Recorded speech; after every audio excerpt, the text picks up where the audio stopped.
এরকম একটা বাঁধাকপি যদি আপনারা করে খান, তো আপনারা এই বাঁধাকপি দিয়ে ভাত, রুটি, পরোটা কি যে কোনো কিছু দিয়েই অনায়াসে খেয়ে নিতে পারবেন।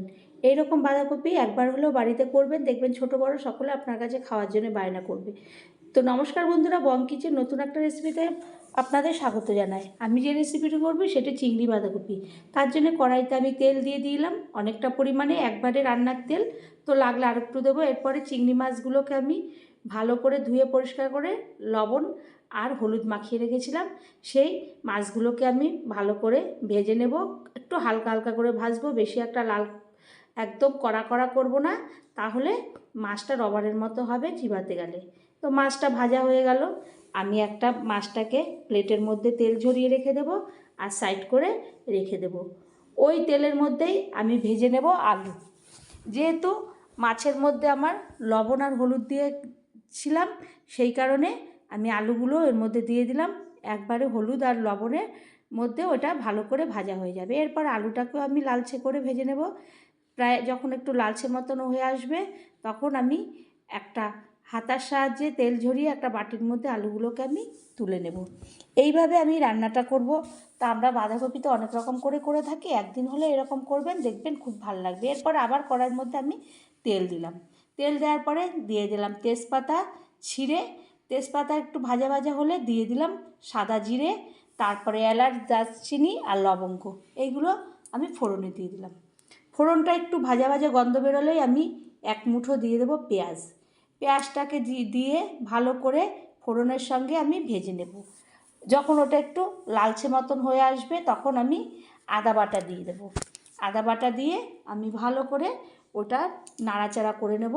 এরপরে কিছু গুঁড়ো মশলা দিয়ে দেব, ওই মশলার মধ্যেই দিয়ে দেব হলুদের গুঁড়ো, জিরের গুঁড়ো, ধনের গুঁড়ো, লঙ্কার গুঁড়ো, লবণ, আর আমি কাঁচা লঙ্কা দিয়ে দিলাম 3-4টে।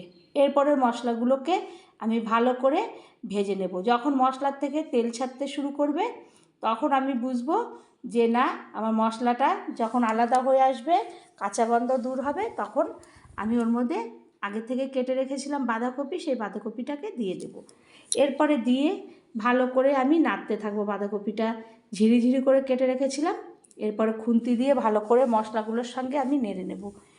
পেঁয়াজ, আদা, এদিকে গরম মশলা, জিরে, তেজপাতা, এই সমস্ত কিছু দিয়ে, আর ধনের গুঁড়ো, জিরের গুঁড়ো, লঙ্কার গুঁড়ো, হলুদের গুঁড়ো দিয়ে ভালো করে নেড়ে চেড়ে আমি কষাবো।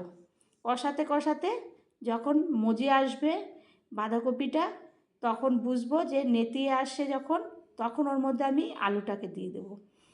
আর ভাজা ভাজাও হয়ে গেছে, আলুটাকে দিয়ে আবারও এই বাঁধাকপির মশলার সঙ্গে ভালো করে মাখিয়ে নেব। মাখিয়ে নিয়ে আমি ওর মধ্যে দিয়ে দেব টমেটো। টমেটোগুলোকে দিয়ে আমি একটা ঢাকনা দিয়ে ঢেকে দেব। ঢাকনা দিয়ে সমস্ত কপিটাকে এক জায়গায় করে একটা ঢাকনা দিয়ে ঢেকে দেব। আমি 10 মিনিট পরে ঢাকনাটাকে তুলে দেখব কপিটা মোটামুটি হয়ে আসছে, তেল ছাড়তে শুরু করে দিয়েছে। তখন আমি ভালো করে নাড়াচাড়া করে সমস্ত কিছু একসঙ্গে মিশিয়ে নেব। আর সমস্তগুলো একসঙ্গে মিশে গেলে আলুটাকেও দেখব সিদ্ধ হয়ে গেছে সুন্দর। তখন আমি ওর মধ্যে দিয়ে দেব চিংড়ি মাছটা। চিংড়ি মাছটাকে দিয়ে আমি আগে কিছুটা দেব, তারপরে আবার পরেও কিছুটা দেব। এইভাবে দেওয়ার পরে আমি দিয়ে দেব ধনেপাতা কুচি। ধনেপাতা কুচি দিয়ে সমস্ত ধনেপাতাটা দিয়ে ভালো করে আমি নাড়াচাড়া করব। এইভাবে নাড়তে নাড়তে বাঁধাকপিটাকে একদম শুকনো করে আনবো। একদম শুকনো হয়ে গেলে আমি গ্যাসটাকে অফ করে বাঁধাকপিটাকে একটা প্লেটের মধ্যে তুলে নেব। তো বন্ধুরা, আপনারা অনেকে অনেক রকম করে থাকেন। আমি কিভাবে করলাম, এইভাবে যদি একবার করে থাকেন, দেখবেন তখন এইটা খাওয়ার জন্য আপনার বারবার করে ইচ্ছে করবে, আর বাড়ির সকলেও আপনার কাছে বায়না করবে এই রকম স্টাইলে বাঁধাকপিটা করতে। আপনি যে কোনো সময় এটা খেতে পারবেন। তো ভালো লাগলে আবারও কোনো রেসিপিতে দেখা হবে। ধন্যবাদ।